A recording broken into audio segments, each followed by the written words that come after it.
Olá pessoal, aqui é o Samuel Alves do Departamento de Ciências Sociais e Filosofia do Cefet-MG e nesse vídeo eu vou falar sobre a lógica, uma aula introdutória, né, sobre os conceitos básicos, né, o sentido da disciplina e já algumas técnicas, né, que envolvem, né, o aprendizado da lógica e a aplicação da lógica. Então, a lógica é uma disciplina filosófica, né, digamos assim, uma parte da filosofia dedicada ao estudo das estruturas formais, né, do pensamento racional. A definição de lógica ela é bastante controversa, envolve muitos detalhes, né? Mas no sentido, né, dessa sentença a gente vai encontrar, né, o que é mais objetivamente, né, a lógica. O que significa esse pensamento racional, né? Uma referência ao raciocínio, né, que é justamente a operação, né, que nos caracteriza, né, como seres humanos, né, como seres inteligentes, né. Então o raciocínio é um processo mental no qual determinadas ideias são conectadas a outras. E essa conexão naturalmente não é uma conexão aleatória, né, é uma conexão que tem um sentido lógico, né, determinadas ideias são afirmadas como verdadeiras com base em outras.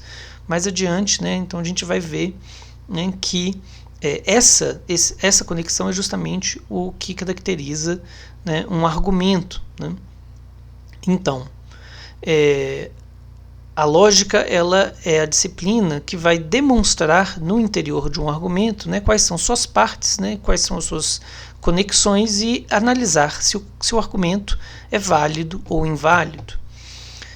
Além disso, né, a lógica também estuda o que nós chamamos de inferências, né, que é um procedimento no qual, a partir de determinadas sentenças que nós consideramos que sejam verdadeiras, ou seja, afirmações sobre o mundo que nós consideramos verdadeiras, nós formulamos uma nova, né, que nós vamos considerar que seja derivada daquelas que nós já conhecemos. Então, né, nesse sentido, a gente pode dizer que a lógica é uma disciplina que tem por objeto o estudo dos argumentos e das inferências. Nós vamos ver mais detalhadamente o que é cada uma dessas coisas, certo? Então, antes, né, é importante assinalar que a lógica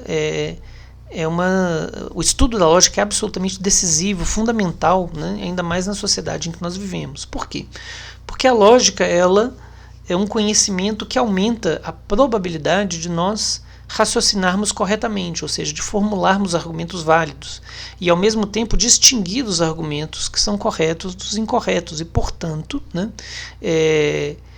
isso diminui bastante a chance de nós sermos enganados por argumentos incorretos. Bom, nesse sentido, então, a lógica ela é estudada, né, tanto numa dimensão teórica como numa dimensão prática, né? Por isso que a gente fala que a lógica é tanto uma ciência quanto uma arte, né? Ou seja, ela tem uma dimensão conceitual, ela tem uma dimensão, né, teórica, né, abstrata, e uma dimensão bastante prática, né, que nos dá essas ferramentas, né, técnicas capazes de identificar a validade ou a invalidade dos argumentos. Nesse sentido, também a lógica contempla o estudo das falácias, né, que são estruturas muito recorrentes, muito comuns de raciocínios inválidos. Mais adiante no curso, nós vamos ver, né, os tipos mais recorrentes de falácias. Mas na aula de hoje a gente está ainda nesse âmbito, né, mais fundamental, né? E é importante assinalar que a lógica ela não está dedicada ao estudo dos conteúdos dos argumentos, mas à sua forma, né? Seria impossível, né, a lógica se debruçar sobre o conteúdo, porque isso significa que ela abarcaria todas as disciplinas, né? Então, na verdade, as outras disciplinas, física, química, geografia, história, sociologia, elas fornecem conteúdos, né? Essas disciplinas elas fazem afirmações, né, sobre seus objetos de estudo. O que interessa na lógica é a relação entre essas afirmações, a relação formal. Bem, dito isso, né, eu enumerei aqui conceitos básicos da lógica, E dentre esses conceitos que estão aí enumerados, os conceitos de validade, invalidade e correção vão ficar para uma aula futura, né? Aqui nós vamos analisar os demais, começando pelo conceito de proposição, né? Uma proposição é o significado de uma oração declarativa, né? O que isso quer dizer, né? Em primeiro lugar, uma oração declarativa. Ora, nós sabemos que uma oração é uma frase que contém um verbo. E declarativo quer dizer que essa oração declara algo, ou seja, ela faz uma afirmação. E por fazer uma afirmação, né, essa sentença, né, pode ser verdadeira ou falsa. E essa é uma das principais características do que nós chamamos de proposição. Somente proposições podem ser verdadeiras ou falsas. Outros tipos de sentenças linguísticas, como perguntas, ordens, exclamações, elas têm outras funções, né? Não é que elas não interessam, né? Elas têm funções comunicativas, mas elas não podem ser verdadeiras ou falsas, né? Por exemplo, se eu pergunto, vocês fizeram os exercícios de lógica, vocês leram a apostila de lógica que estava no sistema acadêmico, né? Essa pergunta ela não é nem verdadeira nem falsa, ela é uma pergunta. O que pode ser verdadeiro ou falso é a resposta que vocês me dão, né? Então, um outro detalhe sobre o conceito de proposição é que a proposição é o significado da oração declarativa e não a oração. Isso porque o mesmo significado pode ser dito de várias maneiras. Por exemplo, se eu digo chove ou está chovendo, né, essas duas sentenças têm o mesmo significado. Elas podem ainda aparecer em outro idioma, né? Se eu digo it is raining, né? É a mesma coisa que dizer está chovendo. Então, as duas sentenças são uma única proposição, porque a proposição é o significado, né? Aqui tem uma observação, né, chamando a atenção para o fato de que certas estruturas retóricas podem formular proposições sobre a aparência de sentenças interrogativas ou exclamativas. Então, o que importa não é a aparência, a forma como está escrito. O que importa é o significado, o sentido, né? No exemplo que eu dei antes, né, chove é uma exclamação, né? Ela pode aparecer no texto, inclusive lá com ponto de exclamação, chove. Mas qual é o significado dessa sentença? Ela está dizendo que está chovendo, ela está fazendo uma afirmação. E, portanto, ela pode ser verdadeira ou falsa. Então, um argumento, né, já que nós já sabemos o que é uma proposição, né, a gente pode entender melhor do que é um argumento, né? O argumento é um grupo de proposições, né? Se é um grupo, né, significa que são no mínimo duas proposições. E essas proposições não aparecem de maneira aleatória, né? Elas estão reunidas de uma forma muito peculiar, né, em que uma delas, que nós vamos chamar de conclusão, ela é afirmada como sendo verdadeira em função das outras, que nós chamamos de premissas, né? Então, num argumento, algumas proposições, uma ou mais, cumprem essa função de provar que uma outra é verdadeira, né? É isso que caracteriza o argumento, né? A tentativa de, a partir de determinadas ideias, sustentar, né, que uma outra também é verdadeira. Então,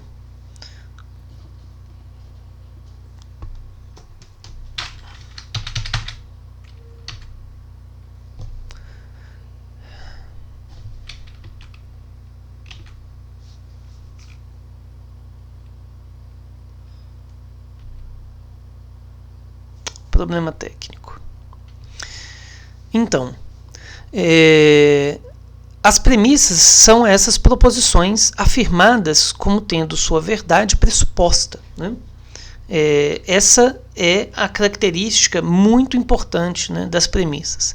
Num argumento, o argumento não tenta provar que as premissas são verdadeiras. Ele parte do pressuposto de que as premissas são verdadeiras.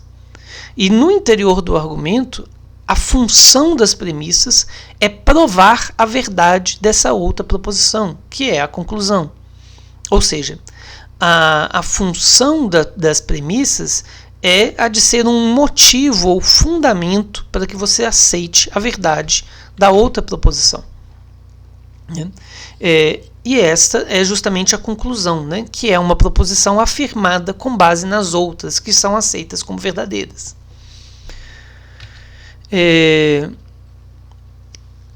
Então, né, o que caracteriza o argumento é essa relação entre as premissas e a conclusão. E para entender melhor essa relação, a gente precisa entender os conceitos de inferência e de consequência lógica, né? A inferência, ela é um processo mental,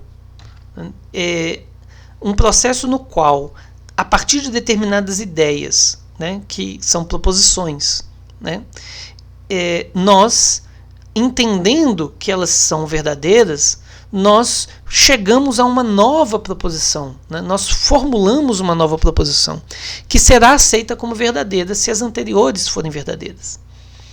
E justamente ao formular essa nova proposição, nós explicitamos o que é o significado da consequência lógica, né? Que é o conceito mais decisivo da lógica, né?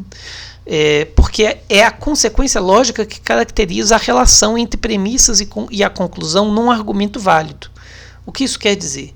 Quer dizer que, se o argumento for válido, significa, né, que a conclusão é consequência lógica das premissas. Nesse sentido, também uma inferência é correta se a proposição que você formulou for consequência lógica das proposições que você já conhecia, né? Então, para entender isso melhor, né, vamos considerar essas duas proposições. Todo homem é mortal e Sócrates é homem, né? São duas proposições diferentes, né? São duas sentenças que estão fazendo afirmações, né? Uma que existe um determinado tipo de objeto, né, no caso o sujeito da frase, que é o homem, né, e a sentença está dizendo que todos eles têm uma propriedade de serem mortais. A segunda sentença diz que Sócrates é um homem. Dadas essas duas sentenças, nós podemos formular uma nova, né? Nós sabemos que Sócrates é um homem. Se todo homem é mortal, isso significa, então, que Sócrates é mortal, né? Então, quando nós formulamos a sentença Sócrates é mortal, ela é uma inferência, né, dada a partir dessas duas primeiras. Quando nós temos as três sentenças reunidas, nós temos um argumento, no qual aquelas duas anteriores são as premissas e a sentença nova que nós formulamos é a conclusão. Mas imaginem se eu dissesse uma outra coisa, né? Todo homem é mortal e Pepe é mortal. E eu concluo, né, Pepe é um homem. Será que é correta, né, essa conclusão? Né? Veja, todo homem é mortal e Pepe é mortal. Mas nós não sabemos se Pepe é um homem, né? Nós não podemos inferir a partir da afirmação de que Pepe é mortal, nós não podemos inferir que Pepe é um homem. Por quê? As duas premissas de cima, né, elas continuam sendo verdadeiras. Todo homem é mortal. Pepe é mortal. Mas Pepe pode ser um cachorro, né? Então, a partir dessas duas premissas, nós não podemos concluir que Pepe é um homem, né? Então, aqui nós estamos diante de um argumento inválido, de uma falácia. Bom, para entender então melhor o que é a inferência e o que é uma inferência correta, né, eu vou analisar junto aqui com vocês esse enigma, né? Os exercícios de charadas, de enigmas, eles envolvem, na verdade, né, o exercício da capacidade de formular inferências, né? Então, nós temos aqui um texto que diz que existem 4 cavaleiros com os nomes Adam, Bill, Chuck e Dan, e eles foram jantar em um restaurante muito caro, muito chique. Então, na hora que eles entram no restaurante, imagina aqueles restaurantes ingleses, né, daqueles personagens típicos de filmes de época, né? Eles chegam na porta do restaurante, eles tiram o casaco de frio, porque dentro do restaurante é quente, né? Tiram o chapéu, suas luvas, suas bengalas e deixam na recepção. E aí aconteceu uma confusão, né? Porque cada um foi indo embora num momento diferente e sem prestar muita atenção, eles receberam os seus objetos de volta e eles tinham sido misturados. de modo que cada um ficou exatamente com uma peça do vestuário pertencente a cada um dos 4, considerando que um par de luvas é uma única peça. Isso significa, né, que só nós temos 4 homens, 4 peças, cada um recebeu uma de cada, significa, então, que nós podemos fazer essa inferência, né? Cada um deles recebeu uma coisa que era sua e outras 3 que eram dos outros 3. E o texto nos diz ainda que Adam e Bill permaneceram com seus próprios casacos. Chuck permaneceu com seu próprio chapéu. E o Dan permaneceu com suas próprias luvas. Além disso, o texto diz que o Adam não ficou com a bengala do Chuck. E a charada, né, o exercício é dizer a quem pertencia cada peça de roupa com que cada um dos cavaleiros vestia-se ao sair do restaurante. A gente pode resolver esse enigma de várias maneiras, mas uma maneira muito prática, né, é fazer uma tabela. Né? Uma tabela em que nós temos, né, cada um, né, dos cavaleiros representados nas colunas, e nas linhas nós vamos dizer, né, cada um dos casacos, com quem ficou cada um dos casacos, com quem ficou cada um dos chapéus, com quem ficou cada uma das luvas e as bengalas. E aí, né, a gente usa as iniciais de cada um dos cavaleiros para identificar a quem pertence cada casaco, chapéu, luvas e bengala. Então, por exemplo, né, se eu colocar um A aqui neste quadrado, eu estou dizendo que Adam ficou com um casaco que pertencia a ele mesmo. Bem, então a gente volta no texto, né, e procura identificar as sentenças que o texto formulou como sendo verdadeiras, ou seja, são verdades pressupostas e, portanto, são premissas. O texto, né, quais são as premissas, né, que estão no texto? Cada homem ficou com exatamente uma peça do vestuário pertencente a cada um dos 4. Adam e Bill permaneceram com seus próprios casacos. Chuck permaneceu com seu próprio chapéu. Dan permaneceu com suas próprias luvas. Adam não ficou com a bengala de Chuck. Todas essas sentenças são premissas. Então a gente pode, a partir delas, começar a preencher a nossa tabela. Né? Adam e Bill ficaram com seus próprios casacos. Chuck ficou com seu próprio chapéu. Dan ficou com seu próprio par de luvas, e Adam não ficou com a bengala de Chuck. Essas são as premissas que estão dadas no texto. A partir delas, a questão é analisar, né, se nós podemos formular novas afirmações que sejam consequência das afirmações que nós temos antes conhecidas. Por exemplo, o texto diz que cada um ficou com uma peça de cada um dos 4. Isso significa que, se o Adam ficou com o seu casaco, não pode aparecer nem o chapéu, nem a luva, nem a bengala do Adam nessa coluna. Né? O mesmo vai valer para o Bill. Né? Nós vamos ter nesses outros 3 quadrados chapéus, luvas e bengalas que são de um dos outros 3, mas não do Bill. O mesmo vai valer para o Chuck, né, e para o Dan. Então nós sabemos que não pode ter um C aqui em cima, né? Quer dizer, o Chuck não ficou com o seu casaco, porque ele ficou com o seu chapéu e cada um ficou com apenas uma coisa que pertencia a si mesma. Ora, se o Chuck não ficou com o seu casaco e os casacos do Adam e do Bill estão com eles mesmos, só sobra para o Chuck ter ficado com o casaco do Dan. E, portanto, o Dan ficou com o casaco do Chuck. Né? Essas duas, né, proposições, Chuck ficou com o casaco de Dan e Dan ficou com o casaco do Chuck, são proposições que são consequência lógica das premissas que estão dadas, né? E são, portanto, inferências corretas. Né?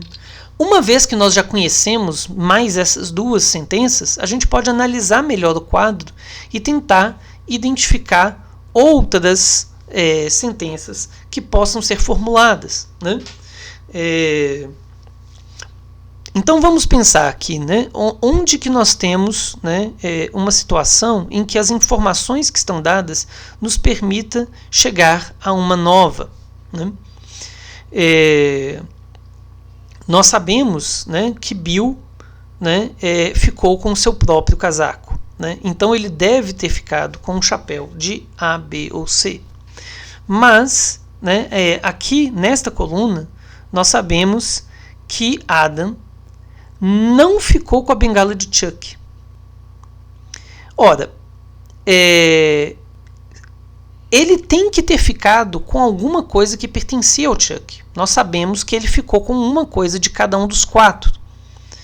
Nós sabemos que ele não ficou com o casaco do Chuck, porque ele ficou com o seu próprio casaco. Nós sabemos que ele não ficou com o chapéu do Chuck, porque o chapéu do Chuck está com ele mesmo.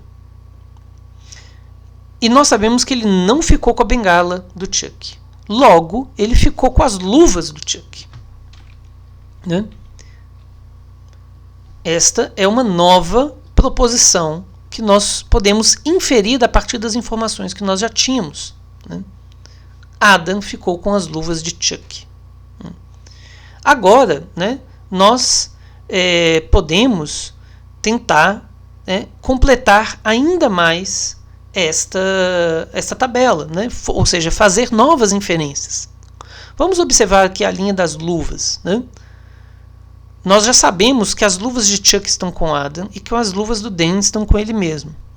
Então resta saber quem ficou com as luvas de Adam e as luvas de Bill. Ora, nós sabemos que Bill só ficou com uma coisa dele, que é do casaco.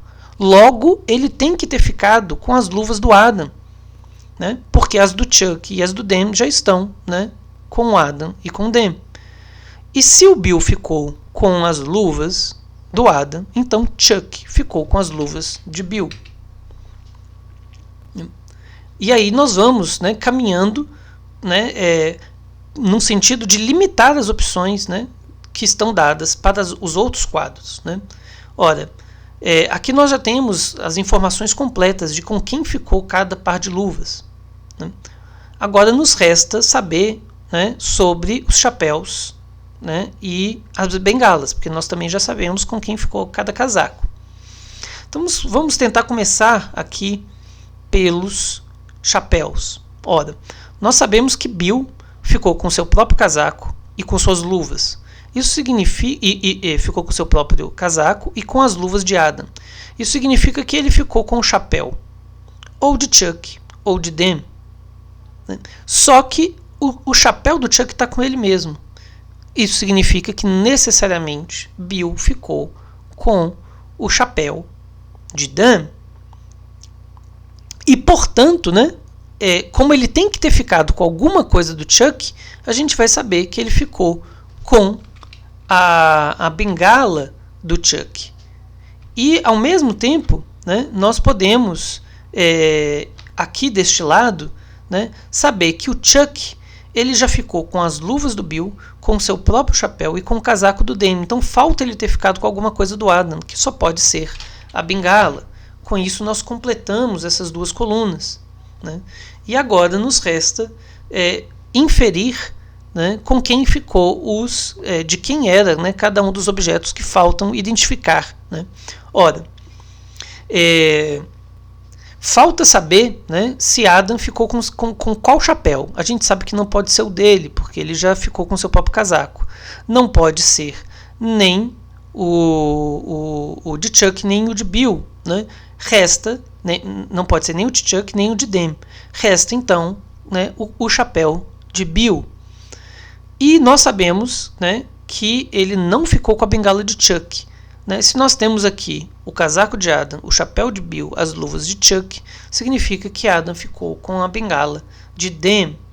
E, portanto, né, nós chegamos às inferências, né, que concluem o exercício, né, a de que Dan ficou com o chapéu de Adam e com as luvas de Bill. Com isso, né, num processo de inferência paulatina a partir das premissas que estavam dadas, nós solucionamos o enigma. Né? Nós temos aqui a resposta. Adam ficou com o casaco de Adam, o chapéu de Bill, as luvas de Chuck, a bengala de Dan e cada um dos demais, assim por diante. Né? Então, exercícios, né, de enigmas são exercícios que exigem que vocês façam inferências, né, a partir de premissas dadas. Né? E isso, e ao fazer essas inferências, vocês formulam novas sentenças, proposições, que são consequência lógica das premissas que estão dadas. Né? Então, são exercícios que mostram na prática, né, o que é uma inferência e o que é a consequência lógica. Explicado então esses dois conceitos, né, primordiais, né, de inferência e consequência lógica, a gente vai falar um pouco sobre o que é a análise lógica. A análise é um procedimento por meio do qual os argumentos são esvaziados dos seus aspectos idiomáticos, estéticos, retóricos, né? Ou seja, a gente limpa um texto argumentativo daquilo que não faz parte das proposições, né? E explicita desse modo, né, o significado de cada uma delas. Isso ajuda a deixar claro qual é a conexão lógica que está dada entre as partes do argumento, né? Para entender então esse conceito de análise, a gente vai analisar, né, um argumento. Mas antes, né, a gente vai ver aqui que nós temos uma grande ajuda, né, um recurso que nos ajuda no processo de análise, que são os indicadores argumentativos, né?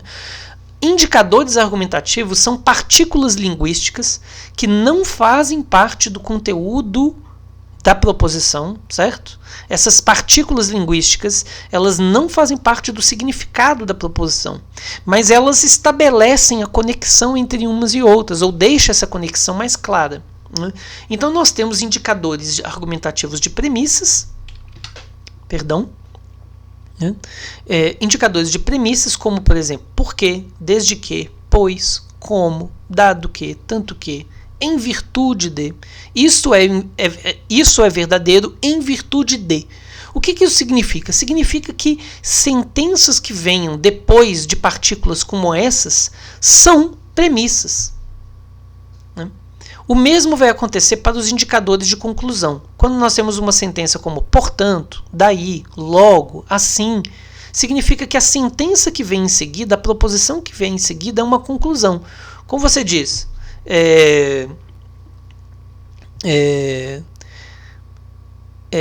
estudei muito, né, a lógica.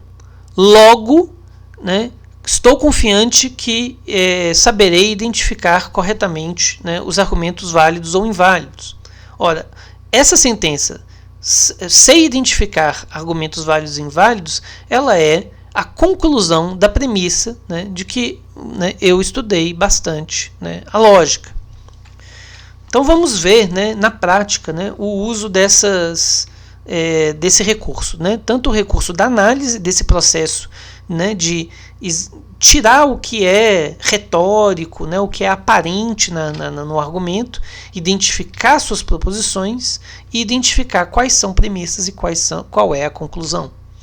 Nós temos aqui um texto tirado da revista Veja, né, de um artigo de 2004, em que o artigo diz, né, formula a seguinte frase: a legalização do aborto diminui a criminalidade, pois filhos não desejados tendem a ser criados com negligência e crescem com maior probabilidade de vir a praticar crimes.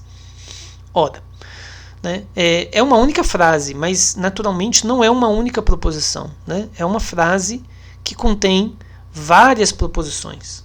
Quais são elas, né? Nós temos aqui o texto dizendo no começo: a legalização do aborto diminui a criminalidade. Veja, essa sentença, por si só, separadamente, ela pode ser verdadeira ou falsa, né?